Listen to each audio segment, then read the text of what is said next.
name is Kathy, and today I will be discussing how to use homeopathic remedies on ailments, continuing with eye ailments that start with the letter D. But before I do this, I wanted to let you know that because I have a great many videos now on many different topics, that I've decided to make several different video playlists so that it's easier to find the videos of greatest interest. So please check out my playlist page. Please refer to my How to Use Homeopathic Remedies video before using the material in this video. Now I'll be discussing how to use homeopathic remedies on specific ailments, but I've broken these ailments into categories for easier reference. I'll begin with ailments of the mind and emotions, then I'll move on to ailments of the brain and nervous system. Then I'll address issues with the skin, nails, hair, eyes, ears, nose, teeth, gums, lungs, respiration, heart, blood, circulation, muscles, bones, joints, esophagus, stomach, duodenum, small, large intestines, liver, gallbladder, and pancreas, then ailments of the kidney and bladder, then ailments specific to women and ailments specific to men, then issues of the hormones and metabolism. After that, I'll address the issues of homeopathic remedies on infections, infestations, and the immune system, then issues surrounding fertility and pregnancy and surrounding childbirth and postnatal problems. Then homeopathic remedies that address specific problems in infants, ailments and diseases in childhood, and special issues of adolescents, and finally special issues of the elderly. Constitutional treatment involves treating the totality of the individual person. Everyone's a unique individual with a unique physiology that responds to substances differently. In homeopathy, it is recognized that people will react strongly to certain remedies, and as a result of this, they can be loosely placed into different categories called constitutional types. Homeopaths talk, for example, of phosphoric types. These are people who react strongly to phosphorus, or arsenicum album types, those who react strongly to arsenicum album. The belief is that people of one type share similarities in terms of body shape, character, and personality, and the sorts of diseases from which they suffer. As an example, Aurum Mur people tend to be pear-shaped, have a dark complexion, be fastidious and rigid in personality, and keep themselves to themselves. They also crave salt and suffer from constipation.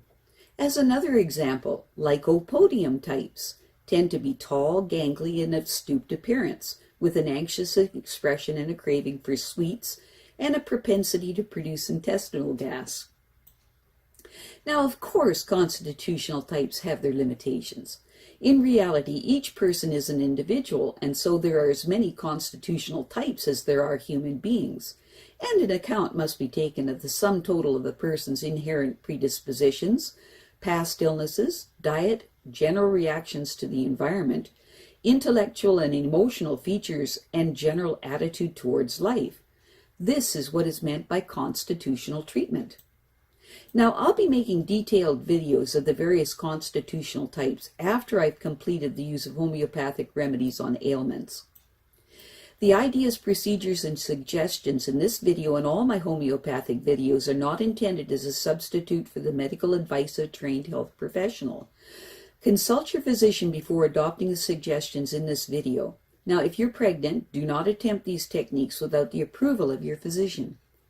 So let's continue with learning how homeopathic treatments can help with eye ailments. Today, we'll continue with the eye ailments that begin with the letter D. Detached retina.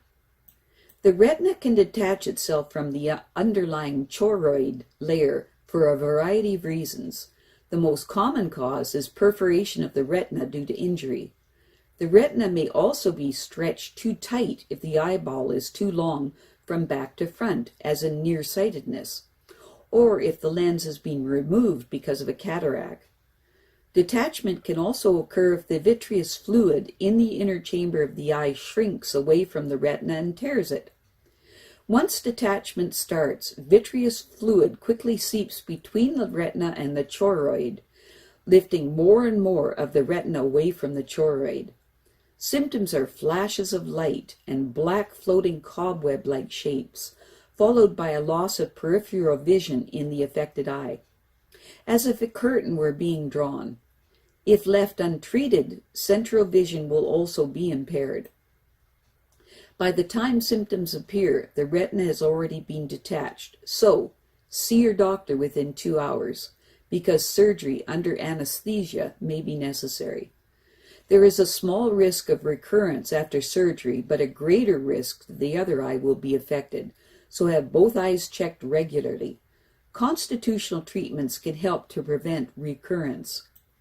Specific remedies to be taken every 15 minutes for up to 10 doses while waiting for a specialist's help. For early symptoms, as fluid seeps between the retina and the choroid, use Apis 30C. If Apis does not stabilize the eye within 2 hours, use Gelsemium 6C. If there is a history of injury to the eyes, use Arnica 30C. If detachment has occurred before, use Aurum Mur 30C, taken every 12 hours for up to 10 doses, may exert a protective effect. Some self-help measures, zinc and vitamin A, may be very beneficial for this condition. Diabetic retinopathy. Vascular damage to the retina associated with diabetes, especially in diabetics who do not control blood glucose levels properly.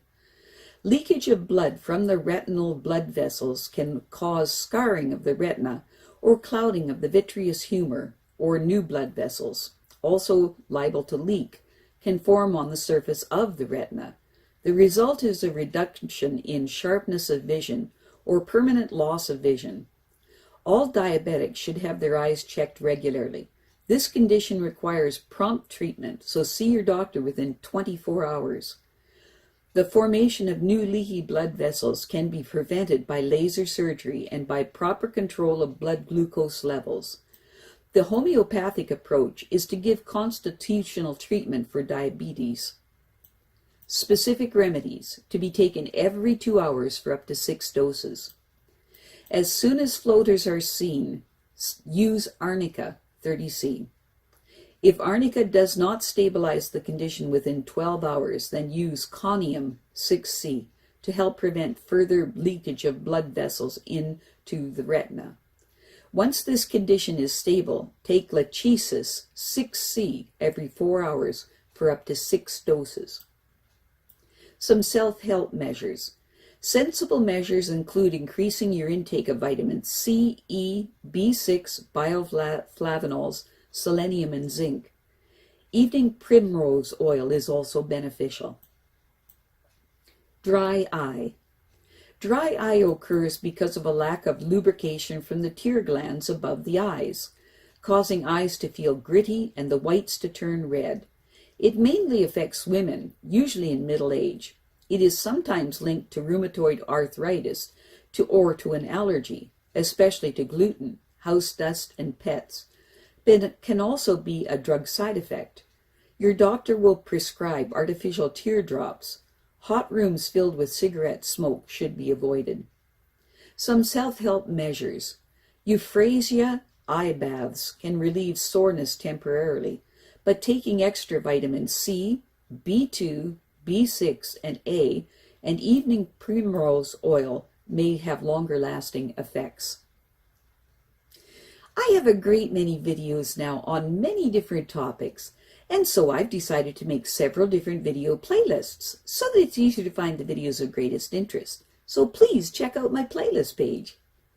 Well, that's it for now. To stay up to date with my latest videos, make sure to subscribe to this free YouTube channel by clicking the red subscribe button right below this video. Take care.